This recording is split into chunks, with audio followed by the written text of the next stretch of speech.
Hey everybody, I'm Hugh Brownstone for Three Blind Men and an Elephant. And the footage you just saw was some stuff that I captured on an a6500 last week down in Austin, Texas at a Sony shooting event. Now, they paid for accommodations and travel, but I think I can give you a Three Blind Men and an Elephant view of the totality of what I experienced down there.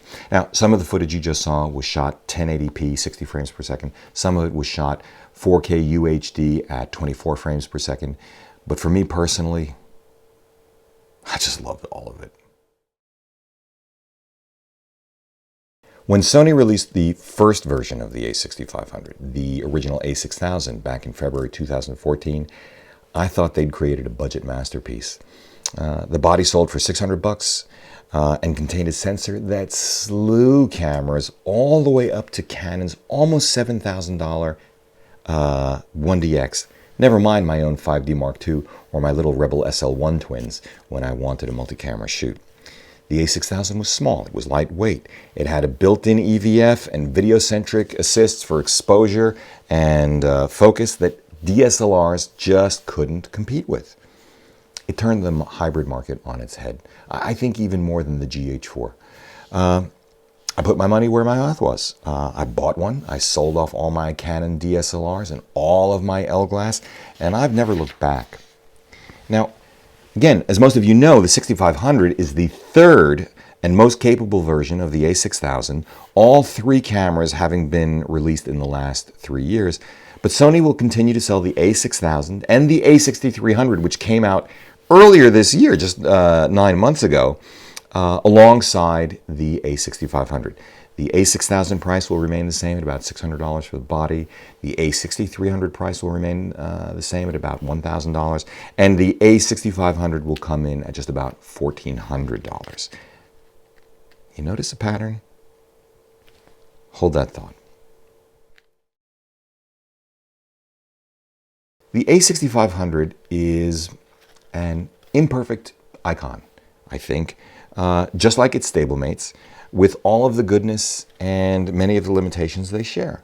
Look, the stellar autofocus has only gotten better over 3 generations of this product.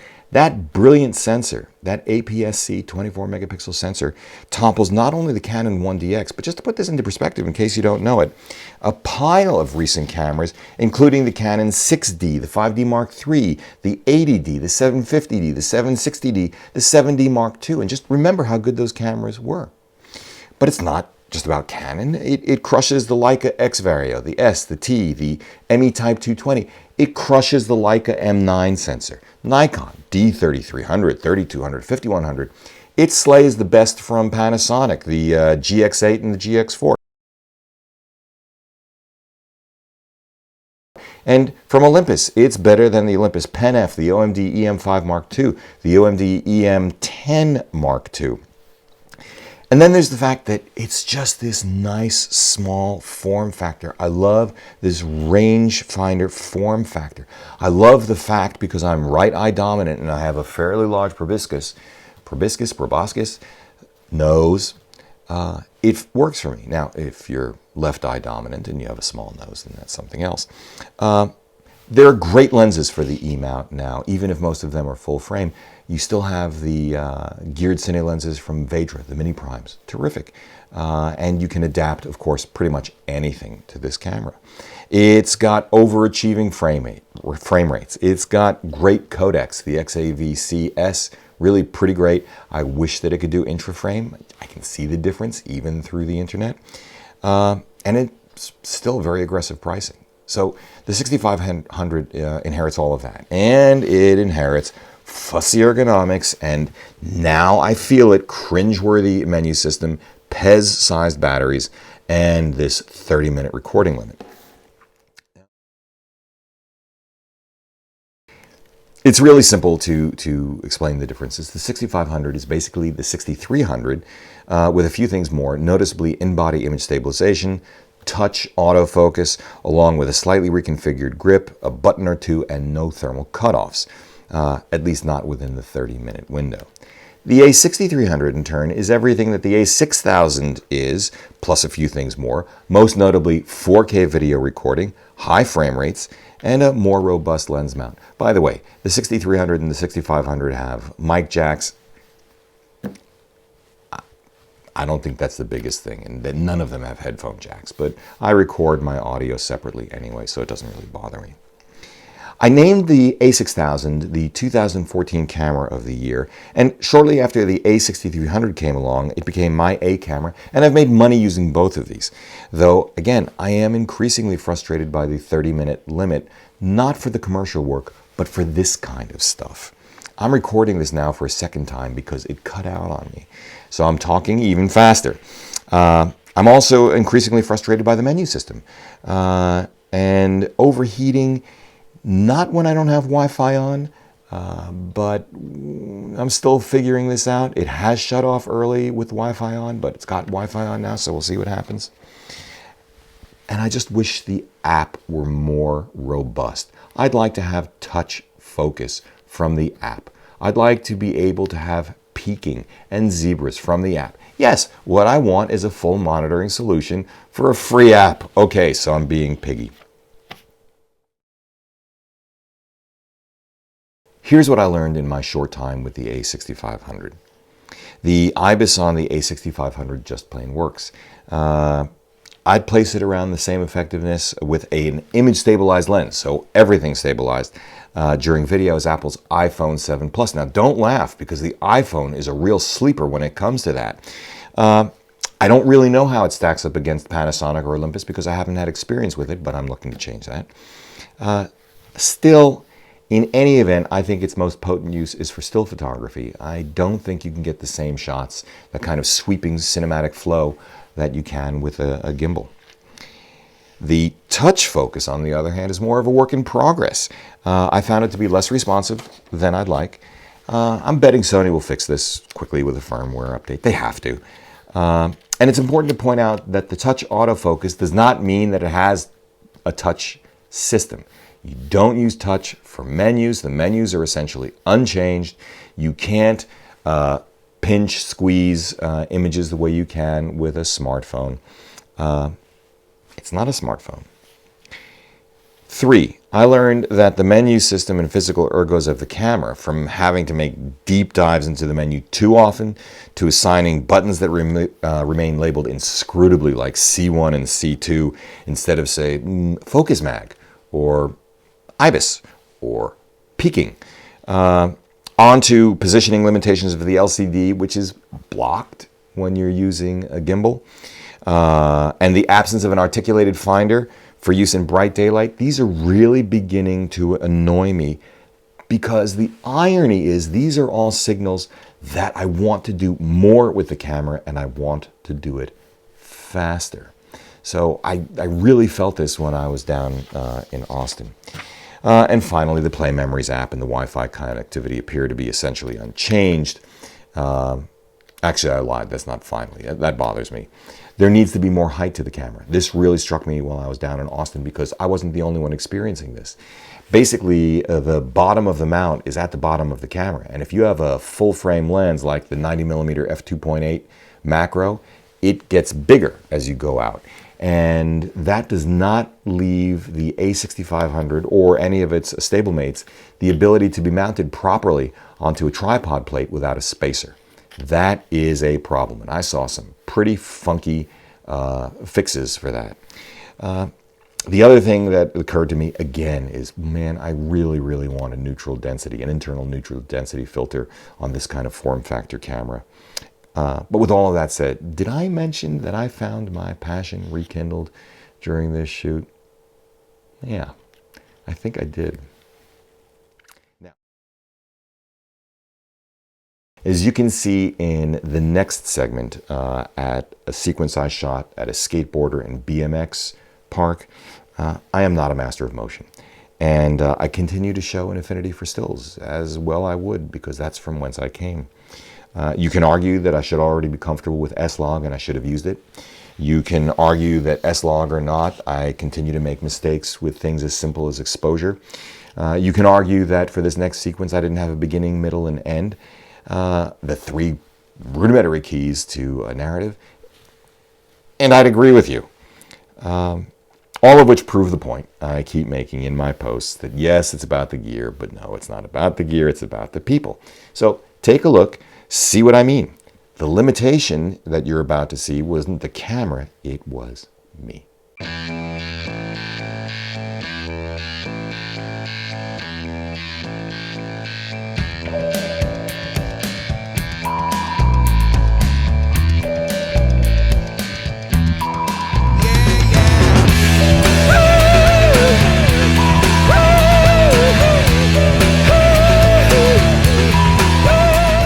Why the a6500 and why now? Well, some folks are pretty upset with Sony.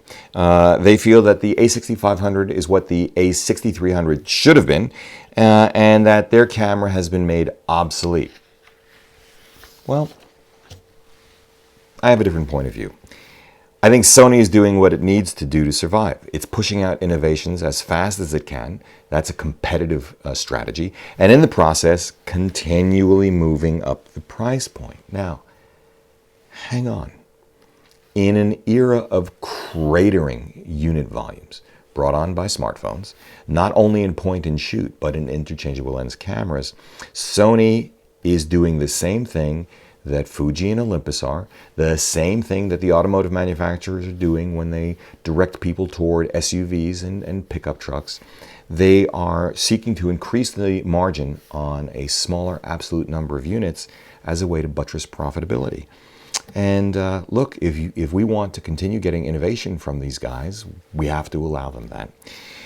The second thing is that by continuing to sell the a6000 and a6300 alongside the a6500 without changing their prices, Sony is both using the market to help them figure out what the market actually wants and whether they intended to or not, preserving the used or secondhand marketplace for the a6000 and 6300. Now, the last point that I want to make on this before I move on, and if this lands the wrong way for you, I apologize in advance, but it's what I think. If you can't get the image or footage you want out of an a6300, you ain't going to get it out of an a6500 either. Okay, that's all I'm going to say about that. Let's move on. It makes sense that Sony takes a strategy of trying to out-innovate. They've got a core competence in sensors. They're pushing that. It makes perfect sense. Speed, speed, speed in electronics, because their competition is getting fiercer by the day. Take just one example. Panasonic's GX85. This is a camera that has the same price as the Sony a6000, yet is spec'd more like the a6500. And it sells for less than half the price. I mean, let's think about it. It has in-body image stabilization and an easy-to-use touch-based menu system. It apparently doesn't overheat while recording in 4K, and it records in 4K. It doesn't have a 30-minute recording limit, and it appears, although I have to play with it, to have a better remote app. Now, with that being said, the GX85 does not have the sensor that the A6 series does. This is the reason why I decided to jump to Sony rather than Panasonic. I stand by that. I feel good about it because I also shoot outdoors where I cannot control the light the same way. I can't modify the light the same way as I can in here. And Panasonic and Fuji are, again, really doing the same thing that Sony is with their X-T2 jacking the price, the Olympus OMD EM1 Mark II jacking the price. Makes sense. Of course, the really interesting thing is that in the right hands, every single camera I've mentioned thus far is capable of incredible results. But what hit me hardest wasn't the a6500 at Austin. It was the glass. And as it turns out, the a6500 is the best of the three A6 cameras for taking advantage of glass.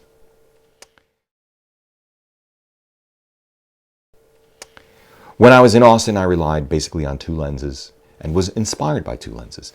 The 85mm f1.4 G Master, which any of you who have been following me know I just love. And surprisingly, the 70-200mm f4. not the 2.8 G Master, the F4. The F4 is lighter, it's much less expensive, and it is a really sharp lens. I don't think it gives up anything to the 70-200 2.8 Canon L glass that I had for many, many years. I left my Zeiss 2 at 12mm 2.8 in my bag. I left the Zeiss 16-70mm f4 in the bag. Sony lent us a pile of equipment, and yes, we had to give it all back. Even the 70-300 didn't do much for me, although that's an interesting lens and I want to spend more time with it.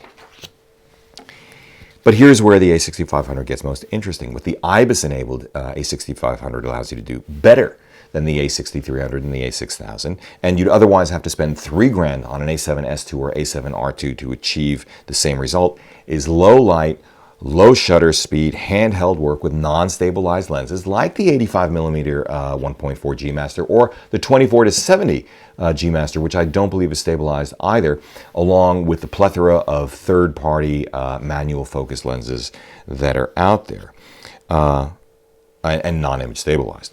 Of course, you'd have to remember to turn on the IBIS. And while it's better than not having it, in-body image stabilization only, even body and lens image stabilization, as I said earlier, will not give you the same fluidity as a gimbal. What I also learned while I was down there about shooting in low light is that it helps to remember to turn on the AF assist. I'd turned off the autofocus assist while shooting Ian Moore and his band from the pit at a local Austin club because the orange light would be annoying to everybody, my fellow photographers, the band, and people watching them.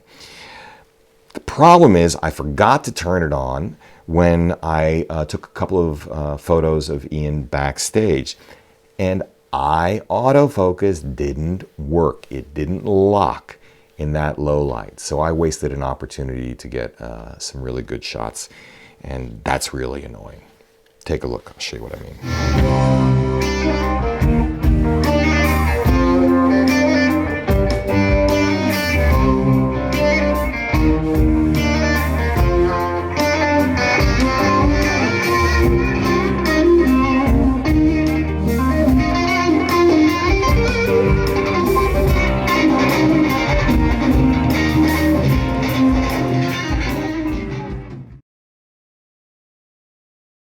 So, once more with feeling, yes, it's about the gear, but no, it's not about the gear, it's about the people. But since we are geeks, let's talk about some more gear anyway. I think it's time for Sony to really step up and deliver a set of fast APS-C coverage only primes. The 24-70 G Master is an extraordinary lens, but when you put it on an A6 camera, that 24 millimeters, which by the way is my favorite focal length in the wide angle spectrum on a full frame camera, is to me a pretty mediocre 36 millimeter. Sony's 28 millimeter, the FE28 2.0, which I own and is also tack sharp, is an even more nondescript 42 millimeter, which nonetheless has a place when I'm shooting a two-shot for interviews or conversations. But I don't want the weight or the cost of a full frame lens if I'm not shooting full frame. And the sensor on the A6 series is so good that for what I do, I don't need more. Voigtlander has ported their manual focus wides to the Sony E-mount going to 10 millimeter, but they're not fast and I really do like my autofocus. So Sony, I think you've got a window to grow your lens line. Micro Four Thirds and Fuji with their X-mount system, they're ahead of you on sub full frame primes. And they're also ahead of you, I might as well add on physical controls and software. And on the zoom side, apparently, from several people for whom I have tremendous respect, they swear by Sigma's 18-35 1.8 adapted via the MC11 and the 50-100 millimeter 1.8. And so again, Sony, I think you've got a narrow window. I want to talk about the concept of speed. I think it's time to change the definition of speed. Frame rates and burst rates, they're officially, in my book, off the hook. Staggeringly fast, ludicrous. The RX100 Mark V, holy cannoli, and I'll be talking about that in another review. But who the heck wants to spend all that time searching through literally hundreds of shots looking for the one? And where's the skill in that? Who the heck is going to spend significant time filming at 480 frames per second, 960 frames per second? Yeah, it's interesting, but the image quality suffers so much, it's just not worth it. So the answer is not me. What I wish for, or what I wish for from Sony or for any other camera manufacturer watching this, is to reconceptualize speed as the distance between intent and execution. Don't force me to dive into menu hell to help me figure out how I configured the camera even 15 minutes ago if I'm in a rapidly changing environment and need to switch settings. Help me minimize the time between thinking to myself, for example, I want to use manual focus and use magnification without focus peaking, and actually seeing an enlarged image over that part of the scene I want magnified. The FS5 has a dedicated focus magnification button. That's great. And sure, you can customize the crap out of the FS5, the FS7, any of the A6 series cameras, any of the A7 series cameras. But I actually now see this as a problem. I don't want to customize the crap out of my camera by fidgeting around on the back and moving things around and going through menu diving hell. I just don't want it. Because if I do take the time to get to know one camera and then I pick up another camera, even the same model that's owned by someone else, I'm hosed. I'm not speaking theoretically. I had this experience where I had a 3-camera shoot, a pair of 6500s and an RX10 Mark III, and I wanted to use magnification. Hadn't set them up beforehand. It just took too much time. I know, if you put a physical button on a camera for everybody's wishes, it'll just be a body of buttons, and that's ridiculous. But it would have been helpful in remembering to turn back on autofocus assist to shoot in more, or turning on IBIS after I took it off the tripod. Yeah, I get it. It would be frustrating to everyone if you guys actually had to execute that. But I wonder if an exceptional smartphone app where the interface is more appropriate to making those kinds of changes, even just dragging the parameters that I want to cluster together around frame rates, shutter speed, or focus, or image stabilization, and then being able to beam that to a camera and saying, this is now your setting, boom. I think that would be really, really great. And of course, the FS5 and the FS7 have camera profiles that are designed to achieve the same result. You set up a profile, and then you can put that profile into another camera. But that's a pretty clunky thing for someone like me, and it would just annoy the heck out of me. Using the space around the shutter button to perform other functions, as do cameras from Fuji, Olympus, Panasonic, and even Canon with the EOS M5, that would help. Having these buttons actually change what they say on them to reflect the new assignment would really help. Enough with the C1, C2, FN3. Wouldn't it be amazing if it could just say Focus Mag or IBIS? And yes, I know there's no such thing as a free lunch. It would cost money. I don't know what technology you would do. Making little buttons OLED displays might be ridiculous, and it would drain the heck out of battery life, but I'm just spitballing here.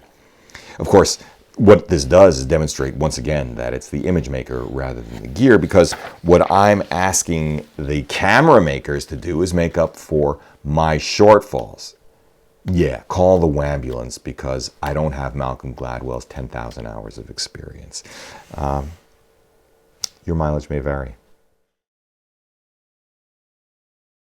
The thing of it is, even when you admit your own failings as an image maker, which is a good thing because then you want to fix them, is that it's much more than just cameras and lenses, and you know this. Beyond skill, it's about everything from mics to lights to stabilizers and more.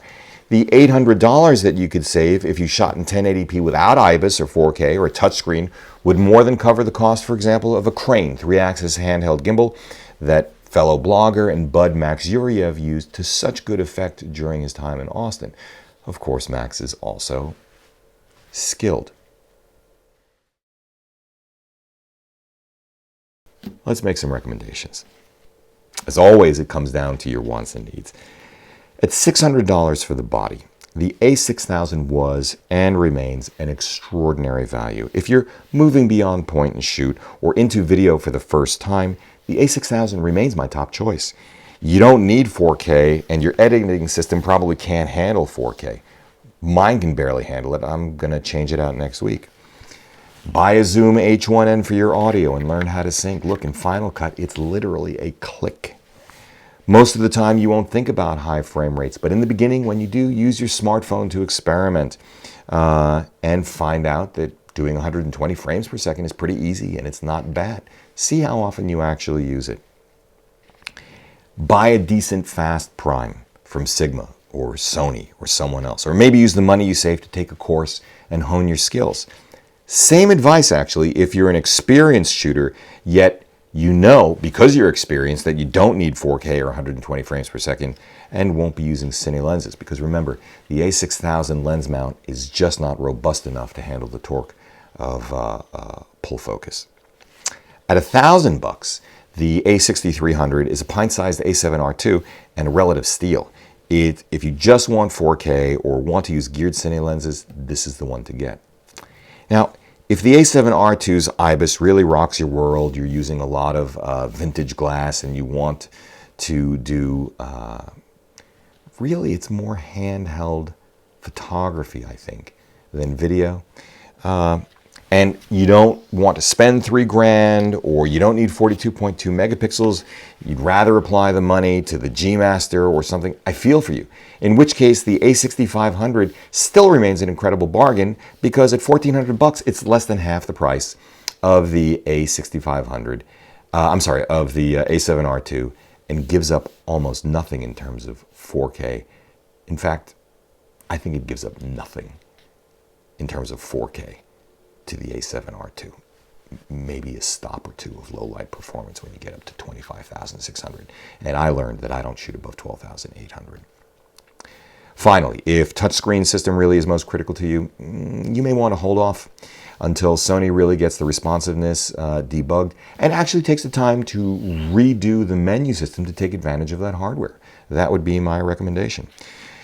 See, for me, the 6500 addresses issues that don't matter that much while leaving the challenge I find most important unanswered. There are now other camera systems which are beginning to look more attractive given my particular needs, but who's kidding whom? I love Sony glass, I love Sony sensors, I'm not going anywhere. But frankly, the 70 to 200 f4 for $1,400, the same price as the a6500, that actually talks to me more than the a6500 itself. So it gives me more image-making capability. But your mileage may vary, and in the end, in any case, every one of these A6 series cameras can yield extraordinary results. It's up to you.